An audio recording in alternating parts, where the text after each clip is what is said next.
Hello students, welcome to your channel Parivartan Physics. See, in this video we'll see MCQs on current electricity for the board exams. See, in these videos already first month second chapter well MCQs video upload madidini.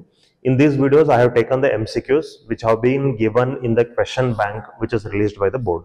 So board kadinda ಏನು ನಮಗೆ ಒಂದು question bank ಬಂದದೆ. ಆ question bank ಒಳಗೆ chapter wise ಏನು MCQs ಅದಾವ ಅವೇ MCQs ಗಳನ್ನು ನಾನು ಇಲ್ಲೇ ಸಾಲ್ವ್ ಮಾಡ್ತಾ ಇದ್ದೀನಿ. Right, MCQs are very good or are of very good level. ಚಲೋ ಅದಾವ್ರೆ, ಆಲ್ಮೋಸ್ಟ್ ಎಲ್ಲ ಕಾನ್ಸೆಪ್ಟ್ಸ್ ಮೇಲೆ MCQs ಗಳನ್ನು ಇಲ್ಲೇ ಡಿಸೈನ್ ಮಾಡಿದ್ದಾರೆ. ಸೊ ಅವೇ MCQs ಗಳನ್ನ ನಾವಿಲ್ಲೇ ಸಾಲ್ವ್ ಮಾಡೋದು.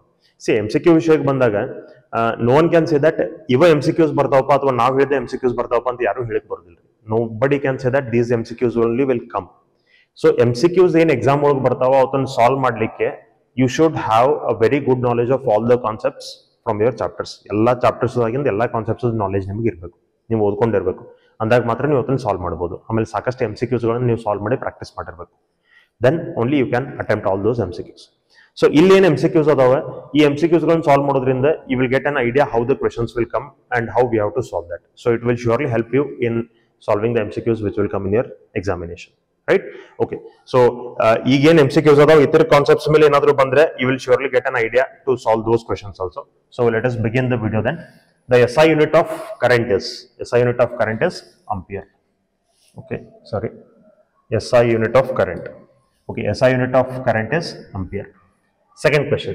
When no current is passed through a conductor, the free electrons do not move. The average speed of free electron over a large period of time is not zero. The average velocity of free electrons over a large period of time is zero. The average of the velocities of all the free electrons at an instant is non-zero. ನೋಡ್ರಿ, ಯಾವಾಗ current flow ಆಗ್ತಿರಂಗಿಲ್ಲ conductor ಒಳಗೆ, when there will be no current flowing in the conductor, I mean when there is no battery connected, when there is no electric field applied, ಅವಾಗ ಏನಾಗಿರ್ತದ್ರಿ, electrons will be randomly moving. Electrons will be randomly moving in all possible directions. ಎಲ್ಲಾ possible directions ಒಳಗೆ ನಮಗೆ electrons move ಆಗ್ತಿರ್ತವೆ. Right, if 2 electrons are coming from left side, 2 electrons will be going from right side.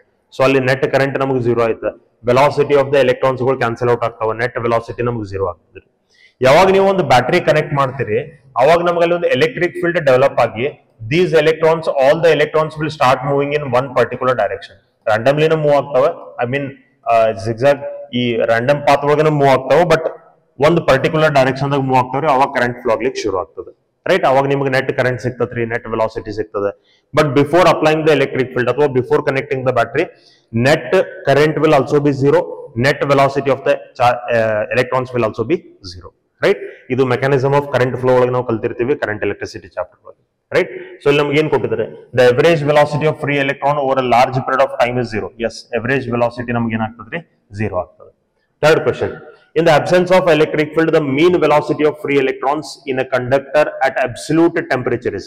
Mean velocity ಅಂದ್ರೆ ಮತ್ತೆ ಅದೇ ರೀ, net velocity, right? So average velocity ಅಂದ್ರೆ mean velocity. Average velocity ನಮ್ಗೆ ಎಷ್ಟು ಇರ್ತೈತ್ರಿ, ಈ ಕ್ವೆಶ್ಚನ್ ಒಳಗೆ ಆನ್ಸರ್ ಐತೆ ನಮಗೆ, it will be 0, right? Okay, next question, fourth one. Ohm's law is valid when temperature of conductor is constant, because Ohm's law statement ಹೇಳ್ತದ್ರಿ, potential difference, current flowing through a conductor is directly proportional to the potential difference across the ends of the conductor, provided temperature and other physical conditions are unchanged ಅಥವಾ constant. Right, so temperature ನಮ್ಗೆ ಏನೇ ಇರಬೇಕು, constant ಇರಬೇಕು. Ohm's law, limitations of Ohm's law ಗೊತ್ತಿರಲಿ, it is neither applicable at very high temperature ಅಥವಾ at very low temperature. It is applicable only when the temperature is constant. Fifth question.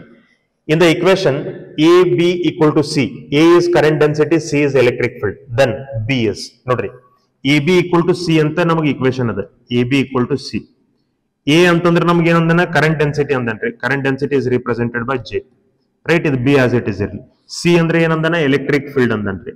So ನಮಗೆ ಇದು ನೋಡ್ರಿ, J is equal to ನನಗೆ 1 divided by B into E ಅಂತ ನಂಗೆ ಬರ್ತದ್ರಿ, 1 divided by B into E. Vector form of Ohm's law ನಮ್ಗೆ ಗೊತ್ತದ, current density is equal to sigma into electric field. Vector form of Ohm's law, this is vector form of Ohm's law. Correct, ಅಂದ್ರೆ ಈ ಜಾಗದಲ್ಲಿ ನನಗೆ ಏನದ, conductivity ಅದ. ಇಲ್ಲಿ ನನಗೆ 1 by B ಅಂತಂದ್ರೆ ಇದು ಕಂಡಕ್ಟಿವಿಟಿ ಅಂದ್ರೆ ಅದನ್ನ 1 by rho ಅಂತ ಬರ್ಕೋಬಹುದ್ರಿ, ರೆಸಿಪ್ರೋಕಲ್ ಆಫ್ ರೆಸಿಸ್ಟಿವಿಟಿ ಅಂತ ಬರ್ಕೋಬಹುದು. ಹಂಗಾದ್ರೆ ನಮಗೆ B ಅಂದ್ರೆ ಏನಂದಂಗ್ರಿ, B means it is resistivity ಅಂತ ಅರ್ಥ. Right, so it is option A. Option A. Sixth question. Which of the following is non-ohmic resistance? Non-ohmic ಅಂದ್ರೆ which will not obey Ohm's law. ಯಾವುದು Ohm's law accept ಮಾಡ್ಕೊಳ್ಳೋದಿಲ್ಲ. Filament, copper wire, carbon resistor, diode. Diode is a non-ohmic device. We know this very well. Why? ಯಾಕಂದ್ರೆ ನೀವೀಗ already ಕಲ್ತಿರ್ತೀರಿ, diode ಮೇಲೆ experiment ಕೂಡ ಮಾಡಿರ್ತೀರಿ. Diode characteristics, forward bias, reverse bias characteristic ಹೆಂಗದವ್ರಿ? It is like this, right? So ಇದು ನಮಗೆ straight line ಇಲ್ಲ, ಇದು ನಾನ್ ಓಮಿಕ್ ಗ್ರಾಫ್ ಅದ. ಸೊ ಓಮಿಕ್ ಗ್ರಾಫ್ ಅಂದ್ರೆ ಹೆಂಗಿರ್ತಾವ್ರಿ? V versus I will be straight line. Graph straight line ಇದ್ರೆ ಅದು ಓಮಿಕ್ ಡಿವೈಸ್, ಓಮಿಕ್ ಡಿವೈಸ್ ಅಂದಂಗೆ. ಸೆಮಿ ಕಂಡಕ್ಟರ್ ಗ್ರಾಫ್ ಹಿಂಗದ, ಸೊ ಅಂದ್ಮೇಲೆ it is non ohmic device, right? Okay, so we got to know correct option is D. Sixth question. Okay, we'll go to the next question then. Seventh one, the relaxation time in conductors increases with increase in temperature, decreases with increase in temperature, it does not depend on temperature, all of sudden changes at 400 Kelvin. ಈಗಲೇ ನೋಡ್ರಿ, relaxation time ಅಂದ್ರೆ ಏನು? Conductor ಒಳಗೆ electron move ಆಗಬೇಕಾದ್ರೆ it moves in random path, right? ಯಾಕೆ? ಈಗ ನೋಡ್ರಿ, ಈ ಎಲೆಕ್ಟ್ರಾನ್ ಇಲ್ಲಿಗೆ ಹೋದ್ಮೇಲೆ it will collide with some another electron. Free electrons ಬಹಳ ಇರ್ತಾವ್ರಿ ಕಂಡಕ್ಟರ್ ಒಳಗೆ, ಫ್ರೀ ಎಲೆಕ್ಟ್ರಾನ್ ಡೆನ್ಸಿಟಿ ಬಹಳ ಹೈ ಇರ್ತದೆ. So electrons will be colliding with other electrons. Due to collision ಏನಾಗ್ತದ್ರಿ? Due to collision it will change its path. ಇದು first collision ಆಯ್ತು, ಇಲ್ಲಿಂದ ಈ ಕಡೆ ಬಂತು. ಈ ಕಡೆ ಬರ್ಬೇಕಾದ್ರೆ ಮತ್ತೊಂದು ಕೊಲಿಷನ್ ಆಗ್ತದ್ರಿ, ಮತ್ತೆ ಈ ಕಡೆ ಹೋಗ್ತದ್ರಿ. ಹಿಂಗ due to collision it goes on changing its direction. ಅದರ ಡೈರೆಕ್ಷನ್ ಚೇಂಜ್ ಮಾಡ್ಕೊತ ಹೋಗ್ತದೆ. ಸೊ ಎರಡು ಸಕ್ಸೆಸಿವ್ ಕೊಲಿಷನ್ಸ್ ನಡುವೆ ಏನ್ ಟೈಮ್ ಸ್ಪೆಂಡ್ ಆಗಿರ್ತದ್ರೆ ಅದಕ್ಕೆ ರಿಲ್ಯಾಕ್ಸೇಷನ್ ಟೈಮ್ ಅಂತ ಕರೀತಾರೆ. That is called relaxation time, right? It is relaxed there. ಎರಡು ಕೊಲಿಷನ್ಸ್ ನಡುವೆ ಏನ್ ಟೈಮ್ ಸ್ಪೆಂಡ್ ಮಾಡ್ತೈತೆ ಅಲ್ಲಿನ ಅದು ರಿಲ್ಯಾಕ್ಸ್ ಇರ್ತದೆ, ಅದಕ್ಕೆ ರಿಲ್ಯಾಕ್ಸೇಷನ್ ಟೈಮ್ ಅಂತ ಕರೀತಾರೆ. Okay, so relaxation time it is the time spent in between two successive collisions. Temperature ಮತ್ತು ರಿಲ್ಯಾಕ್ಸೇಷನ್ ಟೈಮ್ ನಡುವಿನ ರಿಲೇಷನ್ ನಮಗೆ ಕೇಳ್ತಾರೆ. ಟೆಂಪರೇಚರ್ ಮತ್ತು ರಿಲ್ಯಾಕ್ಸೇಷನ್ ಟೈಮ್ ನಡುವೆ if I increase the temperature, the thermal speed of the electrons will increase. Thermal speed ನಮಗೆ increase ಆಗ್ತದ್ರಿ. Thermal speed ನಮಗೆ increase ಆಗ್ತದೆ. ನೋಡ್ರಿ, ಟೆಂಪರೇಚರ್ ಹೆಚ್ಚು ಮಾಡೋಕ್ಕಿಂತ ಮೊದಲ ಸ್ಪೀಡ್ ಆಫ್ ದ ಎಲೆಕ್ಟ್ರಾನ್ ಹೆಚ್ಚಾಗೋಕ್ಕಿಂತ ಮೊದಲ ಫಸ್ಟ್ ಕೊಲಿಜನ್ ದಿಂದ ಸೆಕೆಂಡ್ ಕೊಲಿಜನ್ ಹೋಗ್ಲಿಕ್ಕೆ ಅದಕ್ಕೆ 4 ಸೆಕೆಂಡ್ ಟೈಮ್ ಬೇಕಿತ್ತು ಅಂತ ಇಟ್ಕೊರಿ. 4 ಸೆಕೆಂಡ್ ಟೈಮ್ ಬೇಕಿತ್ತು. ಈಗ ಟೆಂಪರೇಚರ್ ಹೆಚ್ಚು ಮಾಡ್ರಿ, ಸ್ಪೀಡ್ ಹೆಚ್ಚಾಗ್ತದ್ರಿ. ಸ್ಪೀಡ್ ಹೆಚ್ಚಾಯ್ತು ಅಂದ್ರೆ ಇಲ್ಲಿಂದ ಇಲ್ಲಿಗೆ ಬರ್ಲಿಕ್ಕೆ ಅದು ಜಾಸ್ತಿ ಟೈಮ್ ತಗೊಳ್ಳೋದಿಲ್ಲ. ಅದು 2 ಸೆಕೆಂಡ್ ಒಳಗನೆ ಎರಡನೇ ಕೊಲಿಜನ್ ಬರ್ಬೋದು, right? Because speed is more, right? So what happened? Temperature increase ಮಾಡಿದ ಕೂಡಲೇ relaxation time ಏನಾಯ್ತು? Relaxation time decrease ಆಯ್ತು, right? Okay, that's why we say that the relaxation time in conductor decreases with increase in temperature. This is correct. Option B is correct. Okay, we'll go to the next question. With increase in temperature, the conductivity of semiconductor increases and metals decreases. ಇದು ತಿಳ್ಕೊರಿ, temperature ಹೆಚ್ಚು ಮಾಡೋದ್ರಿಂದ metals ಒಳಗೆ, metals ಅಂದ್ರೆ ಏನ? Conductors ಒಳಗ್ರಿ. Metals ಒಳಗ ನೀವು temperature ಹೆಚ್ಚು ಮಾಡ್ರಿ ಅಂತಂದ್ರೆ ರೆಸಿಸ್ಟೆನ್ಸ್ ಮತ್ತು ರೆಸಿಸ್ಟಿವಿಟಿ ಹೆಚ್ಚಾಗ್ತಾವ, ಕಂಡಕ್ಟಿವಿಟಿ ಮತ್ತು ಕಂಡಕ್ಟೆನ್ಸ್ ಕಮ್ಮಿ ಆಗ್ತಾವ. ಸೆಮಿ ಕಂಡಕ್ಟರ್ಸ್ ಒಳಗೆ ಏನಾಗ್ತದ್ರಿ? By increasing temperature more number of charge carriers will become free and resistance will decrease, conductivity will increase. ಅಲ್ಲಿ ಜಾಸ್ತಿ ಕರೆಂಟ್ ಫ್ಲೋ ಆಗ್ತದೆ. ಟೆಂಪರೇಚರ್ ಹೆಚ್ಚು ಮಾಡೋದ್ರಿಂದ ಸೆಮಿ ಕಂಡಕ್ಟರ್ ಒಳಗೆ ಜಾಸ್ತಿ ಕರೆಂಟ್ ಫ್ಲೋ ಆಗ್ತದೆ. ಯಾಕಂದ್ರೆ ಅಲ್ಲೇ ಜಾಸ್ತಿ ಫ್ರೀ ಎಲೆಕ್ಟ್ರಾನ್ಸ್ಗಳು ನಮಗೆ ಫ್ರೀ ಆಗ್ತವೆ, ರಿಲೀಸ್ ಆಗ್ತಾವ. ಅದರಿಂದ ನಮಗೆ ಕರೆಂಟ್ ಜಾಸ್ತಿ ಫ್ಲೋ ಆಗ್ತದೆ, ರೆಸಿಸ್ಟೆನ್ಸ್ ಕಮ್ಮಿಯಾಗಿ ಕರೆಂಟ್ ಹೆಚ್ಚಾಗ್ತದೆ, ಅಂದ್ರೆ ಕಂಡಕ್ಟಿವಿಟಿ ಹೆಚ್ಚಾಗ್ತದೆ, right? So which option is correct then? Option A is correct. Semiconductors increases and metals decreases. Conductivity semiconductor ಹೆಚ್ಚಾಗ್ತದೆ, ಮೆಟಲ್ಸ್ ಡಿಕ್ರೀಸ್ ಆಗ್ತದೆ. Next 9th question. Drift velocity of electrons is due to. ಈ electrons drift ಯಾವಾಗ ಆಗ್ತಾವೆ? See, ಈಗ ಇದೊಂದು conductor ಅಂತ ಇಟ್ಕೋರಿ ನಮ್ಗೆ. If this is a conductor, ಈ ಕಂಡಕ್ಟರ್ ಒಳಗಂದ ಎಲೆಕ್ಟ್ರಾನ್ ನಮಗೆ ಈ ತರ ಎ ದಿಂದ ಬಿ ಹೋಗಿ ರೀಚ್ ಆಗಿದ್ರಿ, ಎ ದಿಂದ ಬಿ ಹೋಗಿ ರೀಚ್ ಆಗಿತ್ತು. In this way there is no electric field applied, ಅಥವಾ ಅಲ್ಲಿ ಇನ್ನೂ ಬ್ಯಾಟ್ರಿ ಕನೆಕ್ಟ್ ಮಾಡಿಲ್ಲ. ಈಗ ಇದಕ್ಕೊಂದು ಬ್ಯಾಟ್ರಿನ ಕನೆಕ್ಟ್ ಮಾಡಿ ಅಂತ ಇಟ್ಕೋರಿ. ಬ್ಯಾಟ್ರಿ ಕನೆಕ್ಟ್ ಮಾಡಿದ ಕೂಡಲೇ ಇಲ್ಲಿ ಏನು ಪ್ರೊಡ್ಯೂಸ್ ಆಗ್ತದ್ರಿ? ಎಲೆಕ್ಟ್ರಿಕ್ ಫೀಲ್ಡ್ ಪ್ರೊಡ್ಯೂಸ್ ಆಗ್ತದೆ, right? Electric field will get produced. Okay, let me say in this direction electric field is there. Electric field produce ಆಯ್ತಪ್ಪ ಅಂದ್ರೆ ಎಲೆಕ್ಟ್ರಿಕ್ ಫೀಲ್ಡ್ ದಿಂದ ಈ ಎಲೆಕ್ಟ್ರಾನ್ ನಮ್ಗೆ ಏನ್ ಮಾಡ್ತೈತ್ರಿ? It will experience a force. Sudden ಆಗಿ ಒಂದು ಎಲೆಕ್ಟ್ರಿಕ್ ಫೀಲ್ಡ್ ಡೆವಲಪ್ ಆಯ್ತು, ಸಡನ್ ಆಗಿ ಒಂದು ಫೋರ್ಸ್ ಅದ್ರ ಮೇಲೆ ಆಕ್ಟ್ ಆಗ್ಲಿಕ್ಕೆ ಶುರು ಆಗ್ತದೆ. So path of that electron will change ನಾವು. ಅಂದ್ರೆ ಎ ದಿಂದ ಬಿ ಹೋಗಿ ರೀಚ್ ಆಗೋ ಬದ್ಲಿ ಎ ದಿಂದ ಬಿ ಡ್ಯಾಶ್ ಹೋಗಿ ರೀಚ್ ಆಗ್ತದ್ರಿ. It will move forward. ಅದ್ರ ಪಾತ್ ಮುಂದ್ಗಡೆ ಶಿಫ್ಟ್ ಆಗ್ತದ್ರಿ. ಅದು ಶಿಫ್ಟ್ ಆಗಬೇಕಾದ್ರೆ ಅದಕ್ಕೆ ಏನು ವೆಲಾಸಿಟಿ ಸಿಗ್ತದೆ ನೋಡ್ರಿ, ಅದಕ್ಕೆ ಡ್ರಿಫ್ಟ್ ವೆಲಾಸಿಟಿ ಅಂತ ಕರೀತಾರೆ. That is called drift velocity, right? So ಆ ಡ್ರಿಫ್ಟ್ ವೆಲಾಸಿಟಿ ನಮ್ಗೆ ಏನ್ ಕೇಳಿದ್ರೆ, drift velocity of electrons is due to motion of conduction electrons due to random collision? No. Motion of conduction electrons due to electric field? Yes. Repulsion to the conduction electrons due to the inner electrons of ions? No. Collision of conduction electrons with each other? No. Motion of conduction electrons due to electric field. Electric field apply ಮಾಡಿದ ಕೂಡಲೇ ಇದು drift ಅನ್ನೋ ನಮಗೆ concept ಬರ್ತದ್ರಿ, drift velocity ಅನ್ನೋ concept ಬರ್ತದ್ರಿ. Option B will be correct. 10th question, constantan wire is use to making standard resistance because. ಈ alloys constantan ಅಂತಂದ್ರೆ ಇದೊಂದು ಅಲಾಯ್ ರೀ, this is an alloy.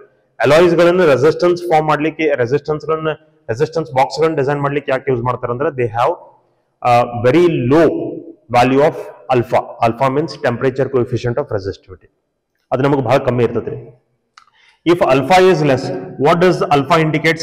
Alpha indicates how the resistance varies with respect to temperature. Temperature change ಮಾಡೋದ್ರಿಂದ ಯಾವ order ಒಳಗೆ resistance very ಆಗ್ತದೆ ಅನ್ನೋದ್ರ ಬಗ್ಗೆ alpha ಹೇಳ್ತಿರ್ತದೆ. If alpha is large, then it indicates that for small temperature resistance will increase rapidly. ಸಣ್ಣ temperature changes ನೀವು 1 degree temperature change ಮಾಡಿದ್ರು ಕೂಡ ರೆಸಿಸ್ಟೆನ್ಸ್ ಬಹಳ ವೈಡ್ಲಿ ಚೇಂಜ್ ಆಗ್ತದೆ ಅಂತ ಹೇಳ್ತಿದ್ರೆ. If alpha is high. If alpha is low, ನೀವು temperature 1 degree Celsius change ಮಾಡಿದ್ರು ಕೂಡ ನಮ್ಗೆ ರೆಸಿಸ್ಟೆನ್ಸ್ ಏನು ಬಹಳ ಚೇಂಜ್ ಆಗಂಗಿಲ್ಲ, ರೈಟ್? ಸೊ ಟೆಂಪರೇಚರ್ ವೇರಿಯೇಷನ್ ಮಾಡೋದ್ರಿಂದ ಯಾವ ಆರ್ಡರ್ ಒಳಗೆ ರೆಸಿಸ್ಟೆನ್ಸ್ ಚೇಂಜ್ ಆಗತ್ತದ ಅನ್ನೋದ್ರ ಬಗ್ಗೆ ನಮ್ಗೆ ಅಲ್ಫಾ ಹೇಳ್ತದ್ರಿ. ಸೊ ಈ ಅಲಾಯ್ಸ್ ಏನದಾವಲ್ಲ, ಅಲಾಯ್ಸ್ ಗಳು ಈ normal day to day life temperature changes ಏನಾಗ್ತಿರ್ತಾವ ಅದರಿಂದ ಆ ಅಲಾಯ್ಸ್ ಗಳದ ರೆಸಿಸ್ಟೆನ್ಸ್ ಅಫೆಕ್ಟ್ ಆಗೋದಿಲ್ರಿ. That's why they are used in making the resistance boxes, right? So what is correct? High melting point, low specific resistance, high specific resistance, negligible temperature coefficient of resistance. Option D is correct, right? Resistivity no high irtadri illa antalla, but main thing is temperature coefficient of resistance, right? Adrindage adanna namaga now resistance box in form madlik choose ಮಾಡ್ತೀವಿ. Okay, we'll go for next question. The resistivity of wire increases with the length of the wire, decreases with area of cross section, decreases with length and increases with cross section of wire.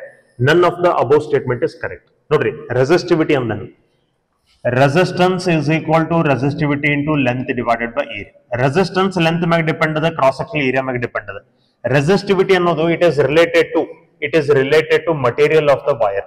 Idu namaga material of the wire related is, right? Andre ನೀವು ಆ wire ದ material change ಮಾಡ್ರಿ, copper ಬದಲಿ ನೀವು aluminium ತಗೊಂಡ್ರೆ ಅವಾಗ ಮಾತ್ರ ಈ ರೆಸಿಸ್ಟಿವಿಟಿ ಬದಲಾಗೋದ್ರಿ. It depends upon nature of the material of the wire, right?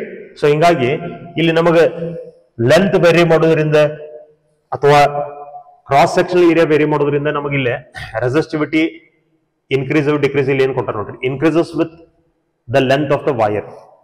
ಹಂಗ ನೋಡಕ್ ಹೋದ್ರೆ ನೀವು ಈ ಫಾರ್ಮುಲಾ ಪ್ರಕಾರ ನೋಡಿದ್ರು ಕೂಡ according to this formula, even if you see R into A divided by L, R into A divided by L, rho is inversely proportional to L. So it increases with the length of the wire under length inversely proportional, decreases with area under area directly proportional, decreases with length and increases with cross sectional area under. Actually resistance ಅನ್ನೋದು mainly material ಮೇಲೆ depend adre, it is mainly dependent on material. When you change the material, only at that time the resistivity will change. Dimensions change ಆಗೋದ್ರಿಂದ ಎದ್ರ ಮೇಲೆ effect ಬೀಳ್ತದಪ್ಪ ಅಂದ್ರೆ resistance ಮೇಲೆ effect ಬೀಳ್ತದ್ರಿ.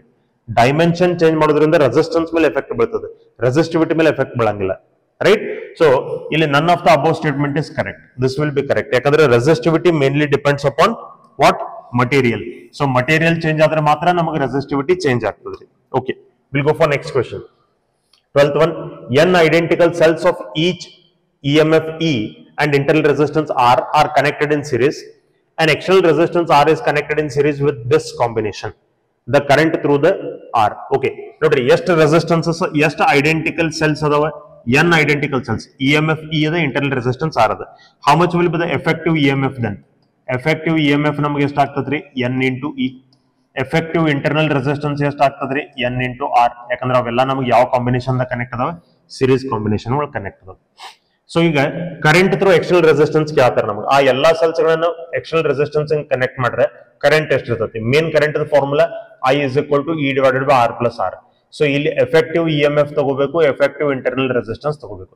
Effective EMF ಎಷ್ಟದ, n into E divided by external resistance plus effective internal resistance is n into R. ಇಷ್ಟು ನಮಗೆ current ಇರಬೇಕು, correct? Then which option is correct? ಇಲ್ಲಿ ನೋಡ್ರಿ, ಇದು n into ಕ್ಯಾಪಿಟಲ್ R ಕೊಟ್ಟಿದ್ದಾರೆ, ಇದು n into ಸ್ಮಾಲ್ r ಅದ. So option E is correct. 13th question. If the terminals of a cell are connected to an external resistance, okay, then the potential difference across the terminals is. Terminals of the cell are connected to an external resistance. Andre nodri, ಒಂದು cell ಅನ್ನ ಈ ತರ connect ಮಾಡ್ಕೊಂಡಿದ್ದಾರೆ, right? Is this open circuit are closed circuit? This is closed circuit. Suppose ಒಂದು cell ನಮಗೆ ಈ ತರ ಇತ್ತು, ಎಕ್ಸ್ಟರ್ನಲ್ ರೆಸಿಸ್ಟೆನ್ಸ್ ಕನೆಕ್ಟ್ ಮಾಡಿರ್ಲಿಲ್ಲ, ಇದಕ್ಕೆ ಏನಂತ ಕರೀತಾರೆ? ಇದಕ್ಕೆ ಓಪನ್ ಸರ್ಕಿಟ್ ಅಂತ ಕರೀತಾರೆ. This is called open circuit. So open circuit ಒಳಗೆ ಈ ಸೆಲ್ ದ ಟರ್ಮಿನಲ್ ಪೊಟೆನ್ಶಿಯಲ್ ಡಿಫರೆನ್ಸ್ ಏನಿರ್ತದೆ, it will be equal to E, EMF equal ಇರ್ತದ್ರಿ. ಕ್ಲೋಸ್ಡ್ ಸರ್ಕಿಟ್ ಒಳಗೆ ಏನಾಗ್ತದ್ರಿ? Terminal potential difference will be equal to E minus IR. ಎಷ್ಟು ನಮಗೆ terminal potential difference ಇರ್ತದೆ ಅಂದ್ರೆ EMF ಒಳಗೆ ನಾವು ಏನೋ ಒಂದು ಮೈನಸ್ ಮಾಡತ್ತೇವೆ. We are subtracting something from EMF. It indicates that terminal potential difference is less than EMF. Terminal potential difference is less than EMF. Correct? So ಇಲ್ಲೇ ನಮ್ಗೆ ಯಾವ ಆಪ್ಷನ್ ಕರೆಕ್ಟ್ ಆಗ್ಬೇಕು? Which option is correct? Option B is correct, right? So ನೋಡ್ರಿ, ಯಾವ ತರದ್ದು MCQsಗಳು ಅದಾವೆ. So ನಿಮಗೆ knowledge of concepts ಬೇಕೇ ಬೇಕು. You should be very good in all the concepts. You have to understand all the concepts, then only it will be correct. Okay? Kirchhoff's first law. Okay, Kirchhoff's first law antandre total incoming current is equal to total outgoing current, right? It is based on conservation of charge. Kirchhoff's second law is based on conservation of energy, correct? So ille deals with conservation of charge. Option C is correct. 15th question. If in the experiment of Wheatstone's bridge, the positions of cell and galvanometer are interchanged, then the balancing point. Cell ಮತ್ತು galvanometer ನಾವು interchange ಮಾಡಿದ್ರೆ, ಅಂದ್ರೆ ಈಗ ನಾವು AC ಗೆ cell connect ಮಾಡ್ತಿದ್ವಿ, BD ಗೆ galvanometer connect ಮಾಡ್ತಿದ್ವಿ. ಆ BD ಗೆ ನೀವು ಬ್ಯಾಟರಿ ಕನೆಕ್ಟ್ ಮಾಡಿ, AC ಗೆ ನೀವು cell galvanometer ಕನೆಕ್ಟ್ ಮಾಡಿದ್ರು ಕೂಡ there will be no changes. ನಮಗೆ ಏನೋ changes ಆಗೋದಿಲ್ರಿ, remain unchanged. Okay, 16th question. Column 1 gives certain physical terms associated with the flow of current through a metallic conductor. Column 2 gives some mathematical relations involving electrical quantities. Match column 1 and column 2 with appropriate relations. Okay, ಈಗ ನೋಡ್ರಿ, ಇಲ್ಲೇ ನಾವು match ಮಾಡ್ಬೇಕೀಗ. Okay, let us see. ಈಗ ನಮಗೆ ಯಾವ್ದು correct ಆಗ್ಬೋದಿಲ್ಲ ಅಂತ ನಾವು ನೋಡೋಣ. ಕರೆಂಟ್ ಡೆನ್ಸಿಟಿ ಅದ. ಓಕೆ, ಫಸ್ಟ್ ಈಕ್ವೇಶನ್ ನೋಡ್ರಿ, NEBD. NEBD ಈ ರಿಲೇಷನ್ ನೀವು ನೋಡಿದ್ರೆ ನಿಮಗೆ ಫಾರ್ಮುಲಾ ಇದು ನೆನಪು ಬರಬೇಕು. I is equal to NEABD, correct? ಅಲ್ಲಿ ನಮಗೆ NEBD ಅದ. ಸೊ ನಾ ಎ ಈ ಕಡೆ ತಗೋತೀನಿ. ಇದು I divided by A is equal to NEBD. I divided by A ಅಂದ್ರೆ ಏನ? ಕರೆಂಟ್ ಡೆನ್ಸಿಟಿ, ಹೌದಿಲ್ಲ? It is current density. So ಇಲ್ಲಿ ನಮಗೆ ಒಂದು ಆನ್ಸರ್ ಸಿಗ್ತದೆ. That is what is that? Drift velocity ಅಲ್ಲ ಸಾರಿ, ಕರೆಂಟ್ ಡೆನ್ಸಿಟಿ ಅಂತಂದ್ರೆ NEBD, right? 19th one A option. Current density NEBD. Next ಇದು ನೋಡ್ರಿ, electric field divided by current density ಅದ. Electric field divided by current density. So electric field divided by current density, ಇದು formula. ಇವು ಎರಡು terms ನೋಡಿದ್ರೆ ನಿಮಗೆ ಇದು formula ನೆನಪು ಬರಬೇಕು.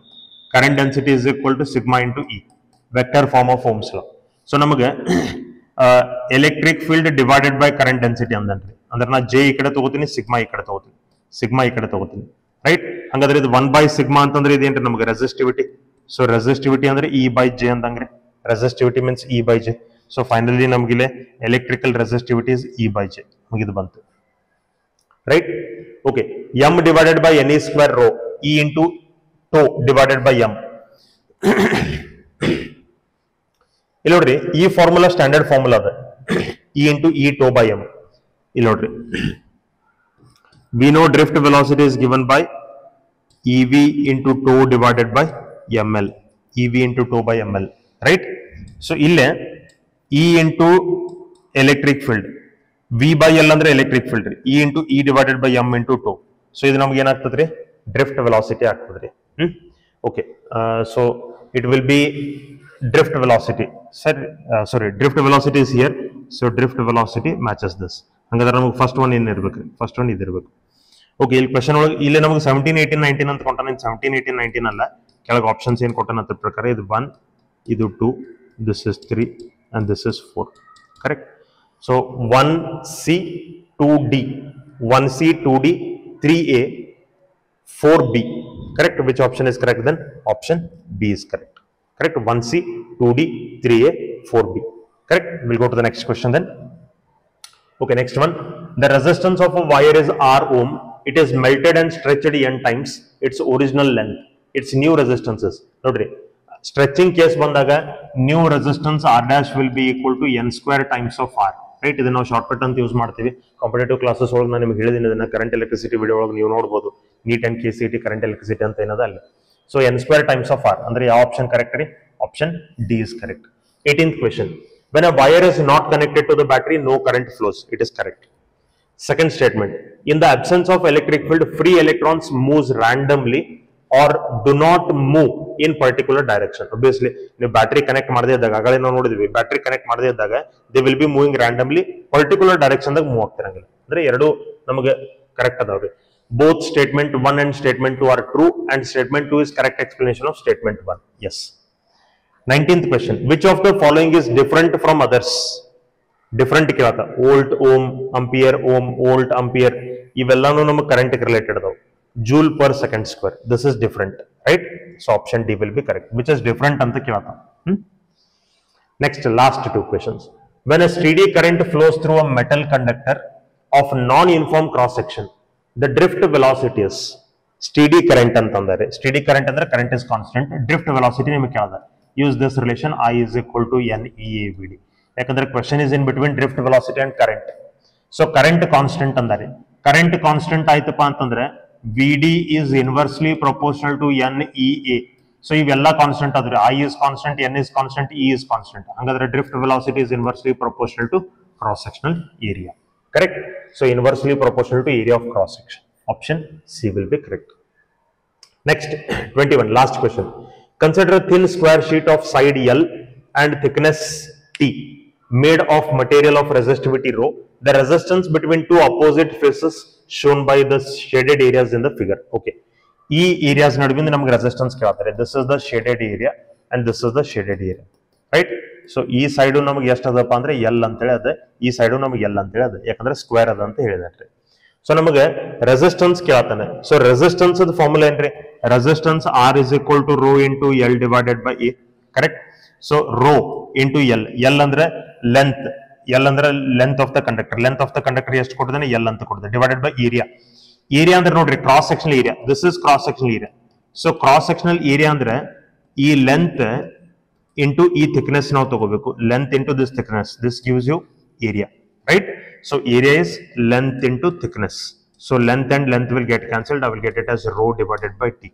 ಅಂದ್ರೆ r is inversely proportional to t ಅಂದ್ರೂ ಓಕೆ, ಅಥವಾ independent of l ಅಂದ್ರೂ ಓಕೆ. ನೋಡ್ರಿ, directly proportional to t, no. Directly proportional to l, no. Independent of t, no. t ಮೇಲೆ ಡಿಪೆಂಡ್ ಅದ. Independent of l, yes. l ದಿಂದ independent, right? So that's all about MCQs on current electricity. Right, dear students, if you like the content of this channel, please don't forget to subscribe the channel and share the channel, share the video with your friends. Right, your subscription is my motivation. Thank you so much for watching and supporting the channel. Please keep watching and supporting the channel. Thank you.